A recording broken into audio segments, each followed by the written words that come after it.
is Commodity Wrap. I'm Tony St. James, and we wrap up the Wednesday session with the equity markets moving in lower territory.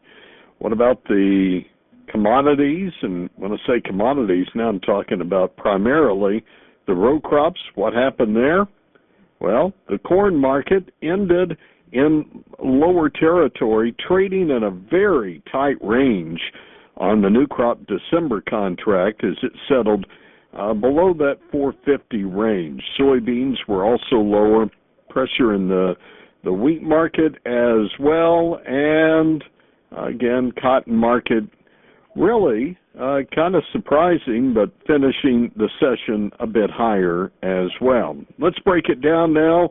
Brian Hoops, President, Midwest Market Solutions, and I guess let's start with the row crops, Brian. How will we remember this Wednesday session? Oh, remember it? I'm trying to forget it pretty quickly, Tony. It was another yawner of a session. Corn market, I think, did find a little bit of pressure from the EIA report this morning that showed ethanol production dropping to the lowest levels in the last 8 weeks. And that was, I think, a disappointment. So we're using a little bit less ethanol here. And ethanol stocks are starting to rise. They are quite a bit larger than expected, and we're about almost 5% larger than last year's levels at easily record high status on a same week-to-week comparison. So our demand softening, stocks are building, and it could lead us to see lower ethanol usage down the road. Now, we have seen decent export business now, and that may start to slow as the safrinha corn crop gets growing. We may start to see a lot of the export business start to shift from the U.S. over to Brazil. That's pretty normal for the April through May timeframe when they begin to harvest that crop. Okay. Couple of other notes here. We're working our way towards a big report day on Monday. We'll get the grain stocks report. We'll get planting intentions. Those planting intentions are based upon thoughts back in early March. Any chance that producers have been sitting, I know that I've already answered my question there, but could we see any sizable moves from what a producer might have expected at the first of this month as compared to where we are today? Have we had enough movement in any market to attract from one to the other? Yeah, I really don't think so. I think we're going to have something in April, May, either a weather event or market moving event to create a price opportunity that would change that perception. I think what producers planned on planting in January and February has not changed here in the month of March. And a lot of corn acres expect to be planted this year.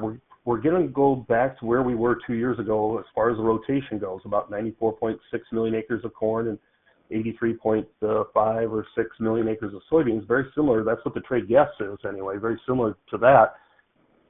There's a lot of people talking that we may plant more corn acres. We've only planted 95 million acres of corn two different times. One was in 2012 when we planted 97.2, and in 2013 we planted 95.3. I think there's a chance this year we could plant 95 million or more, and we'll see what the USDA has to say. Of course, if we plant that many corn acres, it likely comes from somewhere else. Some of it's going to come out of cotton. Some of it could come from soybeans, no doubt. Maybe even less wheat. We haven't heard a lot of people talking about tearing up wheat yet so far this year, but that is something that could happen. If corn prices would rally or the wheat crop stays dry, there isn't much crop there to be harvested, they could tear up that wheat and start planting more corn and possibly some more soybeans as well. Okay, Brian, I'll bring in a conversation I had with a producer who grows cotton and a little bit of corn, sorghum, wheat, and runs cattle. And just told me, he said, if I didn't have to plant cotton because he's a co-owner of a cotton gin, he wouldn't have any cotton at all. He said, actually, what makes the most sense for him right now is to put it into hay grazer, cash a check, and wait till the market rebounds. I'm just wondering, could there be some other producers looking at something similar that takes them out of the major row crops?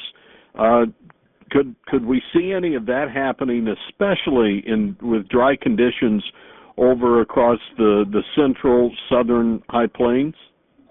Yeah, I think where we're going to see the shift in the acres is going to come in what we would refer to as maybe more of the fringe acres, not across Iowa, Illinois, or Minnesota, or the main growing areas. I think they're probably locked into a rotation and probably won't deviate much from that rotation. But when you start talking about maybe growing additional sorghum instead of planting corn in Kansas, I think that's a real possibility. When you start talking about less cotton acres in the southern delta of Louisiana, Arkansas, and more corn acres, I think that's certainly a possibility as well. And so it really is going to get down to spring weather. I think we can have these intentions and pencil it out on paper, but once it gets down to whether it's raining or not raining in the spring time frame, what the weather conditions are like while you're planting, that's probably going to make that final determination of what direction you want to go with less corn, less soybeans, more soybeans, that sort of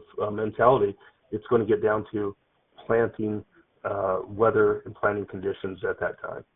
All right, let's take a break. We'll come back. We'll talk livestock. This is Commodity Wrap.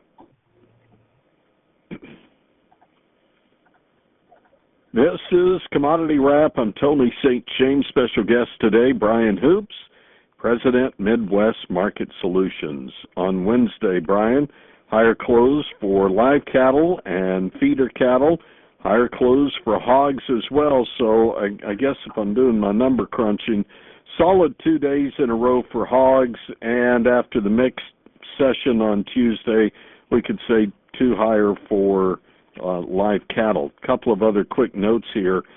Cash cattle in Kansas has already developed 208. It's light trade. And then we get the cold storage numbers out where red meat down 1% month over month.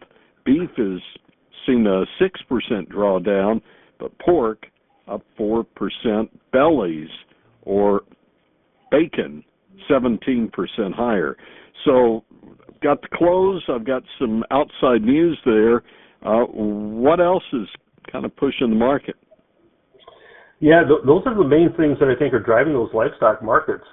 We had a very strong technical close yesterday, and so when we talked this morning, we were looking for a follow-through on that in the cattle. Plus, you had some very positive news in the form of cold storage, a drawdown in the beef from last month of 6%, higher cutout values. That led to higher prices today, although we really didn't soar a lot higher. We were higher, but I think maybe if you were real bullish, it was disappointing that you only closed 70 cents better in the live cattle contract, especially as the higher cutout values at noon were reported, nearly $3 gains in both the choice and the select.